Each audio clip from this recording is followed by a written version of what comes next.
Yo, what's going on, everyone, viewers of RGL TV? So, my name's Aquas, and it'll be my pleasure to bring you two, kind of relatively obscure, underappreciated, underplayed Capcom arcades. This one from 1987, Dynasty Wars after this, from 1989. This game was designed by Tokuro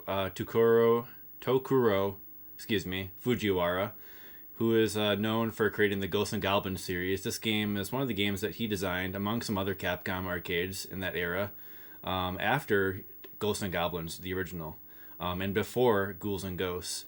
This game actually kind of plays slightly similar to Ghouls and Ghosts, however, you got more health, but it has kind of that element of randomness to it, and just some really neat stuff, and I really like this game. So it'll be my pleasure to bring this to you, and I will be speedrunning it as well, with also a goal of one credit clear in mind. In this game, you play as Li Wang. This is the bald monk-looking guy here. The story is that the Dragon Clan kind of raids the Olin Tiger Clan, of which you belong, and they kill some of your soldiers. They take your children, and they steal the Tiger Clan, the Olin secrets. And so as we go through the game, we'll actually be recovering the secrets and getting some new abilities along the way, where we go into these training stages in between the levels. That's the breakdown. All right, let's go. Let's freaking go. I'm actually going to reset the arcade because I'm going to manipulate the RNG for the first screen, and then we'll be good to go.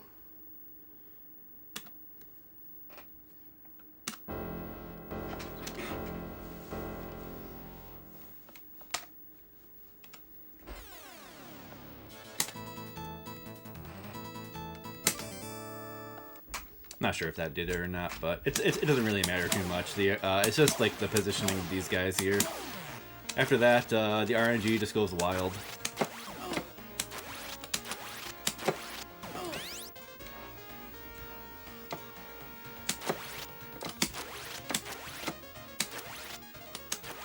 Really like this game. Really cool. One thing to notice when you're watching this is that every screen has a really unique background, pretty much, and just always something cool to look at in this one. A lot of detail for a game of this era.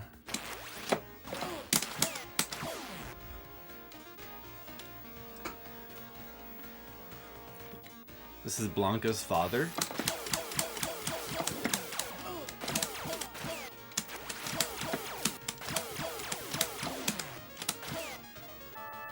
So the weapon of choice here is this axe weapon. There are two other weapons you can pick up, however, I won't be using them throughout the run. You also see a couple other items as well. I just picked up a blue gourd. That's a health restoration item. And there's also yellow gourds. That's a health reduction item. These will drop pseudo-randomly, but there actually is an order to how they drop, and I am aware of that. And I'll be actually trying to manipulate that item route here in this section. So now I've manipulated the yellow gourd. I'm gonna try my best not to die now. It's a time stop. There's gonna be a red gourd in the top left of this room to refill my health, and that'll set me up to complete this level comfortably. Occasionally you do get the blue robe from Bed Bath & Beyond to enable infinite flight through some of these sections. That's the Beyond part of Bed Bath & Beyond. Alright, here's Big Man.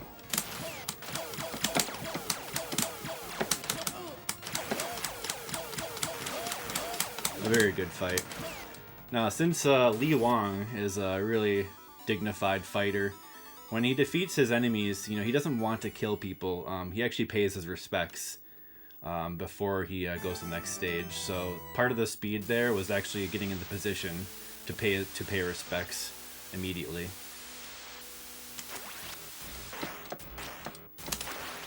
This is the first training stage here. Now, if you get hit once on this stage, you do fail it.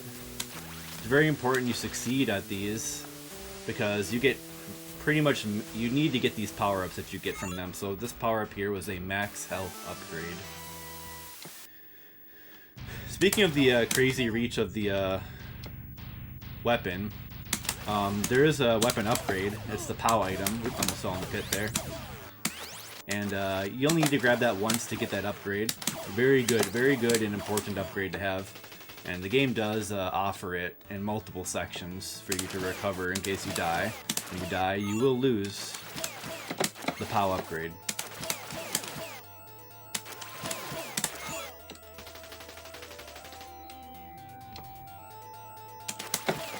In this screen, these skulls can instant kill you by sucking you in. Kind of seen a similar obstacle in Ghouls and Ghosts with the heads in stage 3 in the tongue section that eat you up for an instant kill. This is just a very tedious section, but I'm going to take 1 damage boost to go through a little bit faster. And this fight's going to be a battle of brute force. And there is some RNG in the movement of the boss, and I'm just hoping I can just get most of the damage quickly. This is good. That's good. That's very good. I want to be above half health after that mid-boss to comfortably get through the rest of the stage without dying. Time stop. You probably noticed jumping does increase my speed by quite a bit, so I will jump often. This room is very busy. Let's see what we get here. Just gonna grab this, take another hit, whatever. Okay, I don't take too many hits here. I took a lot of damage there, but I had the extra health to afford. And then when you get past that perilous room, you get a red gourd, in which I'll use this health to damage boost to the rest. The webs from the spiders can pin me down. That's really the only thing I need to worry about there.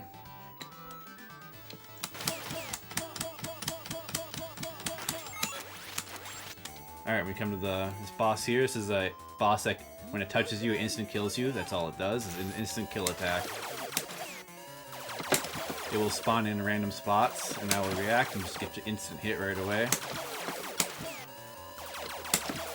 Without the range power-up, this is a little bit more difficult to do.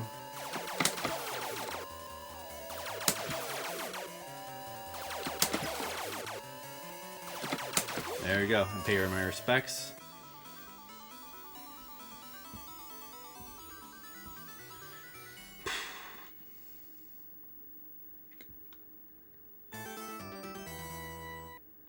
Now this training stage, I actually will intentionally fail it. This training will give me a tiger shot upgrade if I were to succeed at it, where I literally throw tigers across the screen. However, skipping this training stage where you have to kill, or not kill, but dispatch 50 of those soldiers. Hold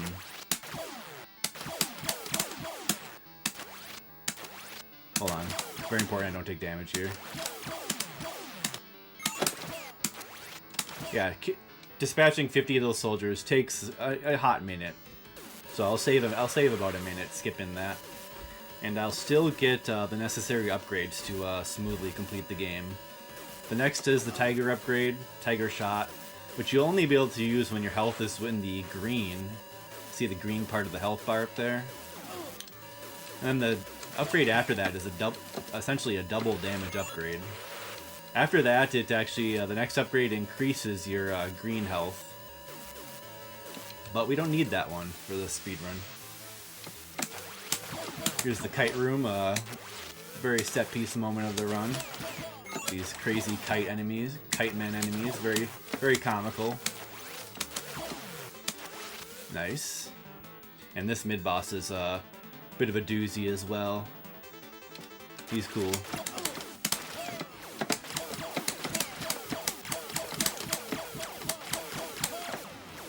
Want to avoid him doing melee attacks on me.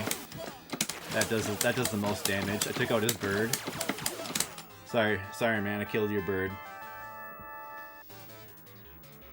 No time to pay respects. We got some more business to take care of here. Now we got the danglers, the dangler room as I like to call it.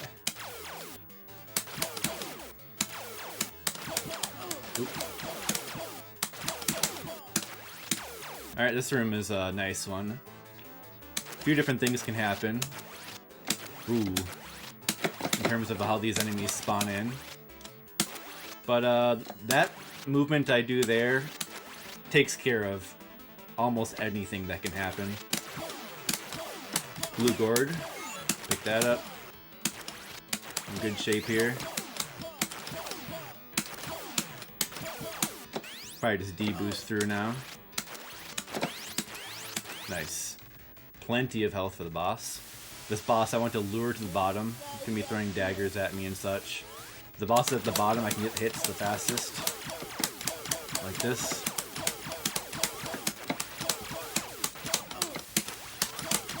We will have to pay our respects.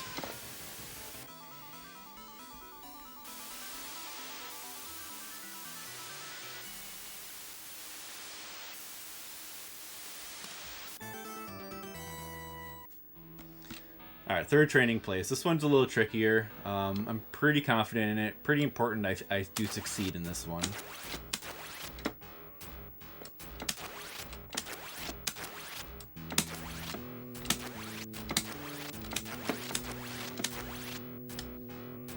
And we're in the clear.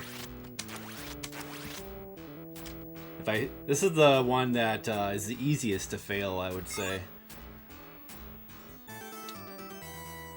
But if I fail that, I will not get the damage upgrade and that is really useful for the final level.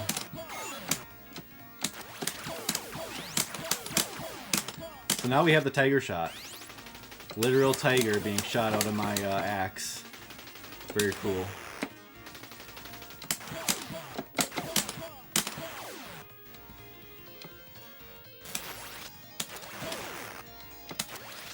Ooh, that almost got me.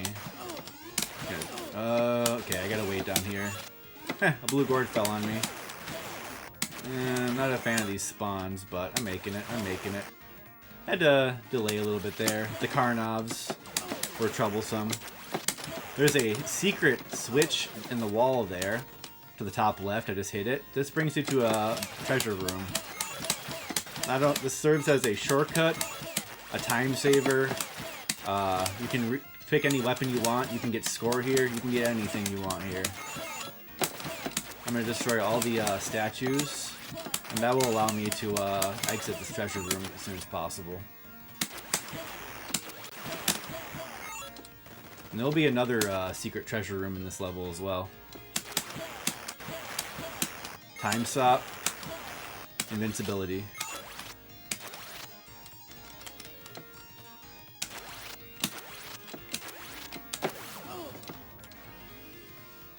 This is a kind of a cool mid-boss here as well. This guy's gonna throw some like cannonballs at me. Want him to go low. Stay low, rather.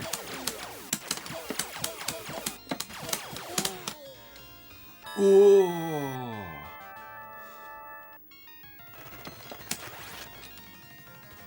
Alright, so we're gonna hit another switch to go to a bonus room here. That is the lantern there. Oops. Made a mistake. Oh, I didn't know you couldn't jump up there. Okay, I'm taking some hits here. It's all good though. Like I say, we can get anything. We can get all the stuff we need here, which includes a red gourd health fill up.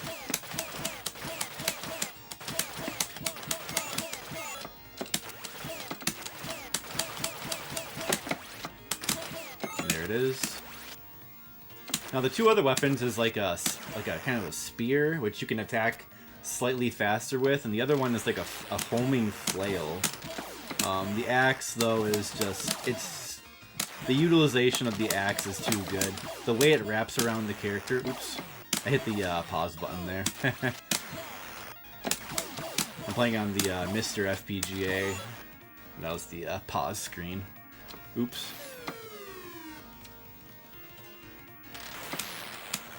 I had that mapped to my bottom rightmost button on my arcade stick. Alright, I call these guys the Mario Brothers. They're gonna trade which one is vulnerable. when they are not crossing the swords. They're vulnerable. Pretty good so far. Ideally, I want to take them both out evenly. Oh, that was almost one of the best Mario Bros. Fights I've ever had. Still a pretty good one.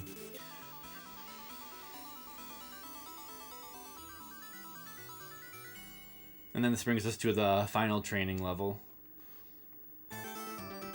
in which I'll get the damage upgrade, and then it'll be the last stage. However, this is a looping game. 2 loops to clear the game. Similar to Ghosts and Goblins, Ghouls and Ghosts. It's a Fujiwara joint after all. The only difference, as far as I can tell in the second loop, is that you fight the true final boss. Or rather, no, that's not true. It's just the only difference is that you get the ending. You still fight the last boss. I don't know what the reason is for the game looping, because the US version of this game does not loop. It ends after 1 loop. And the US version is in English, so I just don't know. If anyone knows what the lore is behind it, feel free to let me know. Here he is. Guy's not too tough.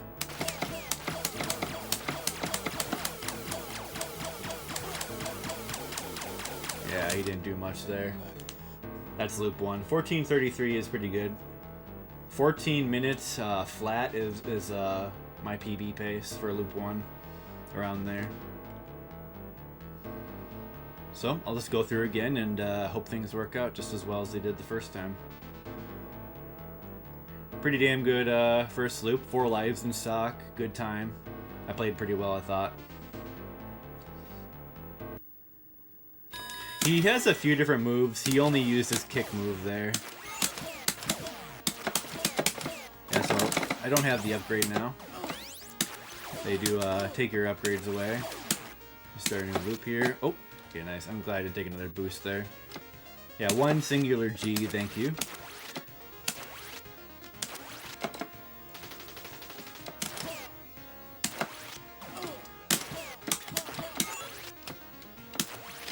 Oh, okay, I gotta wait.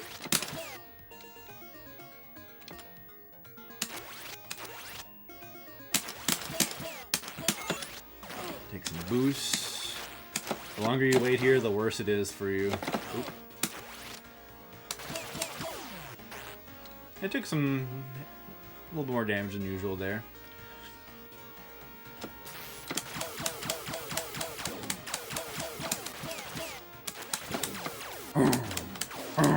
He's like, I love the voice clips. Yeah, you want to play the Japanese version because it has these voice clips. The US version does not. And we need our pwa pwa pwas, am I right? I'm right. Oh, 1 health. In this situation, I'm going to take an intentional death. Feed myself to the gators. If I fell in the water, the gators would go to swim towards your corpse. But I will just take that intentional death because I was probably going to take a hit here anyways. Oops.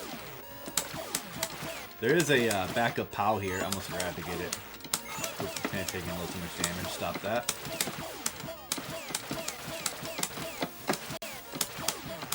I'm not really controlling this very well. Oops. Okay. I just need to make it to the red gourd here. Alright, that was a little dicey, but it's all good. Yeah, so it has some nice little details like that. Like the gators would have swam down to eat my corpse. Furthermore, like the bats you saw in the one of the levels, when you die on that screen, the bats go to eat your corpse. It's pretty funny.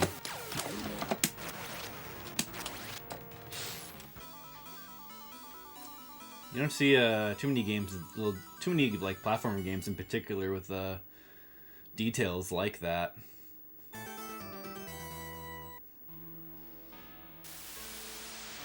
This training stage, it's usually the same pattern. with some minor variants.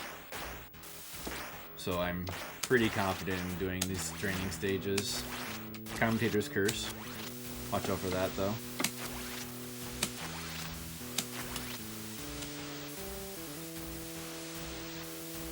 It's kind of one of those things where the randomness kind of happens more the longer you wait. Yeah, so that's a PC Engine port and some other ports as well on other home computers. But yeah, PC Engine port, pretty different.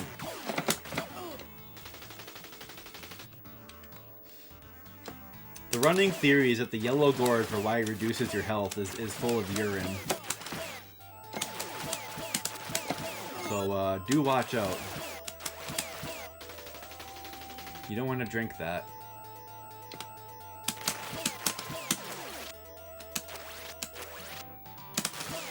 There's the yellow gourd. We missed it. So you can kind of get an idea of how those drops are going to be once you played the game a lot. Every 8 items, or rather every 8 enemies that spawns, that 8th enemy has an item drop if you kill them. The item drops are, they alternate between point item and then yellow gourd, point item, blue gourd.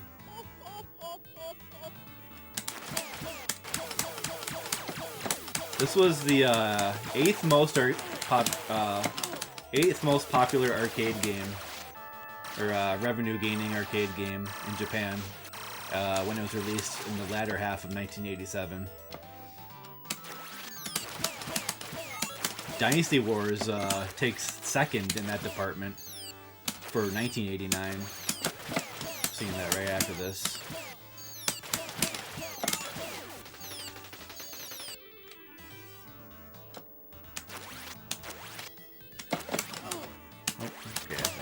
Blue gourd. Trying to get knocked back too much here. I'm taking some knockbacks. That was a good hit though. Nice evasion there as well. Yeah, I can't say I've played the computer ports. I've played the TurboGrafx one. I'd like to check them out. The gameplay is it feels very nice in this. Very responsive.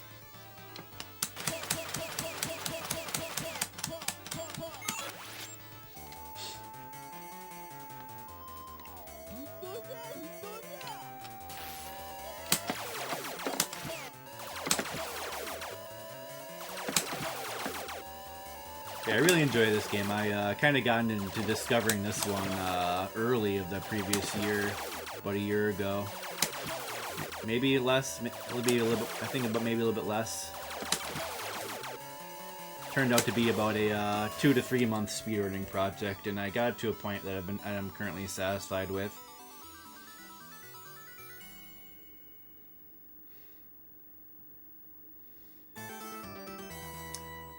I really enjoy it.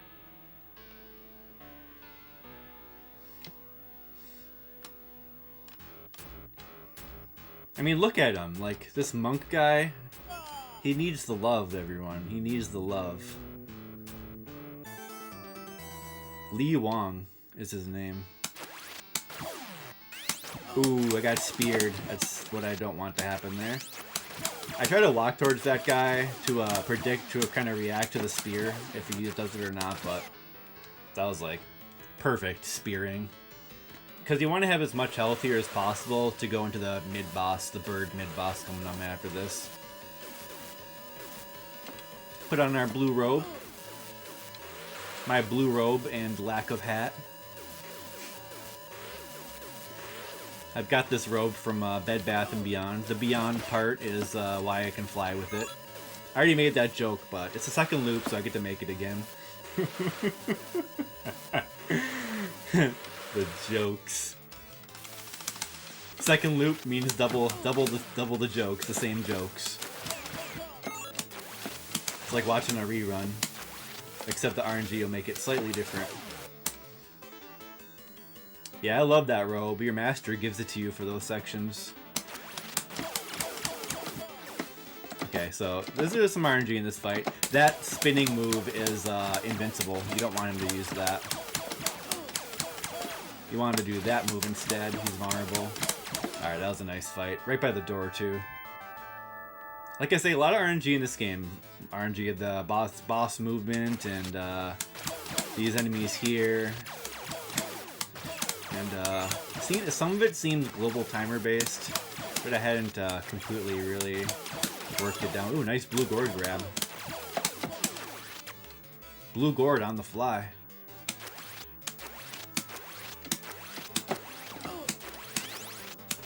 Music is great.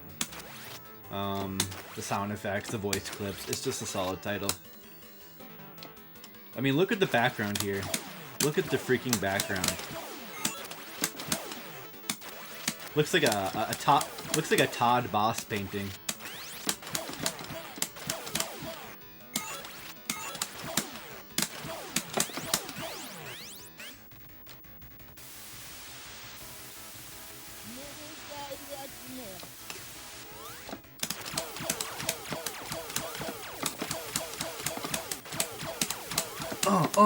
Pwa, bitch.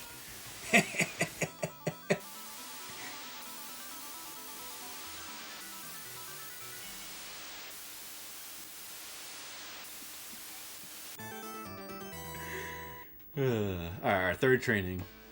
This is the important one.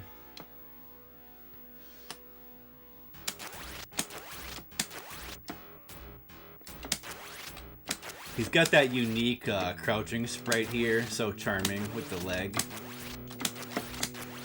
You gotta love it, dude. Oh no!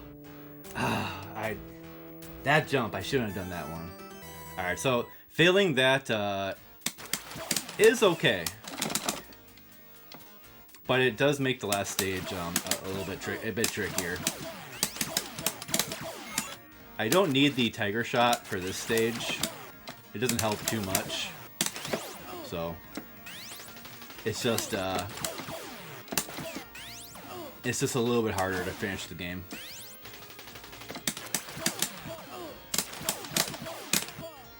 But I am experienced with doing it, so hopefully it goes smoothly here.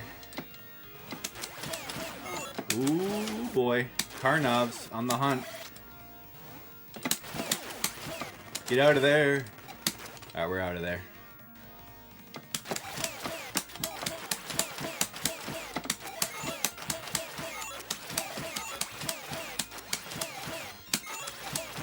Yeah, the tigerless strats, indeed. Swag strats. I mean, it's still looking great. I got 5 lives. This has been a pretty good run.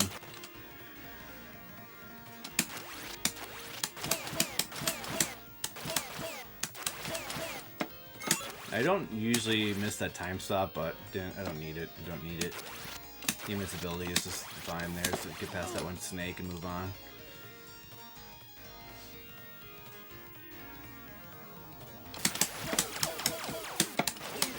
Ooh, yeah.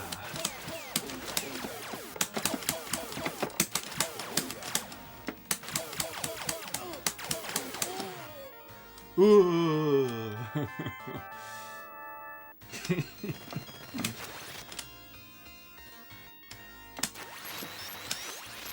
Hit the lamp switch. Yeah, like I said, these are like little shortcut areas, so there is an alternate path. It's longer, it's kind of more annoying. You have to fight that witch lady, the instant kill witch lady again. The shortcut is just awesome. I mean, look at all this treasure. But notice, I'm not stopping to get the treasure. I mean, those points are to idol statues, not necessarily treasure, but this guy is not interested in treasure. He's gotta save the kids. Now, the boss here is notably a bit more challenging without the tiger shot. I'll have to fight from a closer range for the whole time, instead of being able to fight long range. A different hero might stop there to get the treasure. I don't know.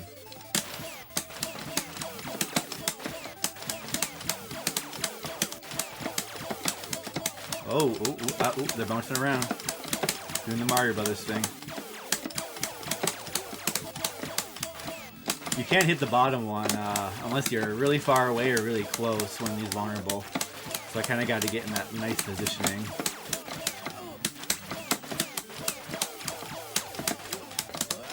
Ooh, ah. Nice. Yeah, pretty much.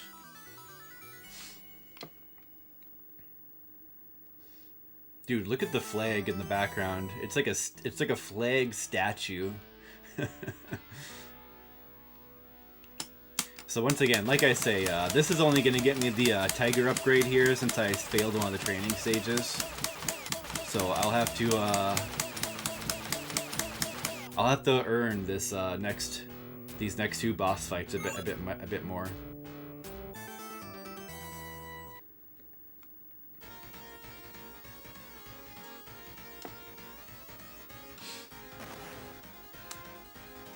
Here we go.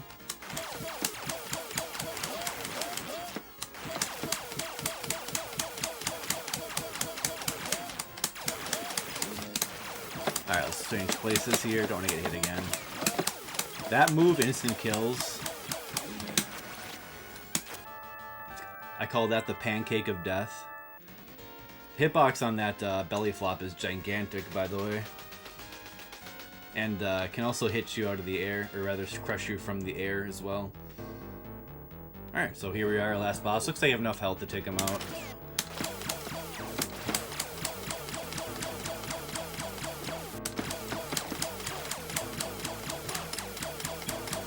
If he does this, just damage boost to the other side. That attack does massive damage. Alright. Nice. 2950. And we saved the children. They were hiding in this little locked basement. Good run. Pretty happy with how that went.